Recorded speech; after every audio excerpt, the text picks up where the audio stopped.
The Packers players have officially cleaned out their lockers and are heading into the offseason. And now I'm joined by the Athletic's Matt Schneidman as we discuss some of the questions heading into the offseason. First, Jaire Alexander was at locker room cleanout, but told reporters he didn't want to talk to them about this season just because he doesn't even know if he's going to be here next year.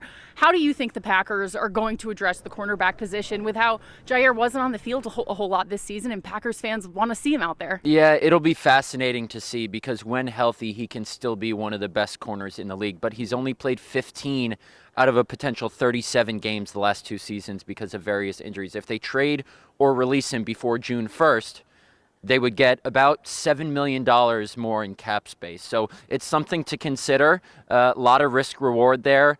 It's going to be a huge decision. And then we heard Keyshawn Nixon say today he wants to be the number one cornerback.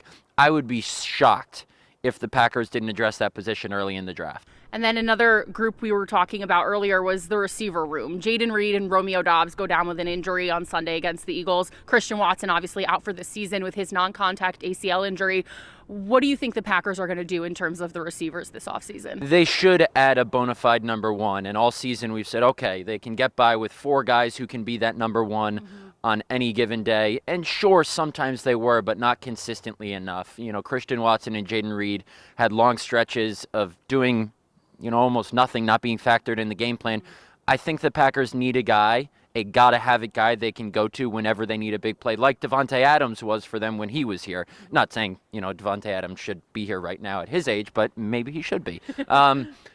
Packers haven't drafted a wide receiver in the first round since 2002. I'm not sure they're going to do that, but they have money to spend, and there are some guys out there they could go after. And Matt, it seemed like the Packers pass rush was coming along at some points this season, but I think the Packers wanted to see a little bit more out of Lucas Van Ness and Rashawn Gary. How big of a focus do you think that'll be this offseason? I think it needs to be because we saw the pass rush come alive against bad offensive lines like the Seahawks and the Saints and the Titans early in the season, but against teams like the Vikings and the Lions and, at times yesterday against the Eagles, although it was better yesterday, they need a guy who's just going to create absolute havoc back there. I'm not saying they have to get a TJ Watt or a Myles Garrett, but Rashawn Gary probably didn't live up to that $24 million a year price tag.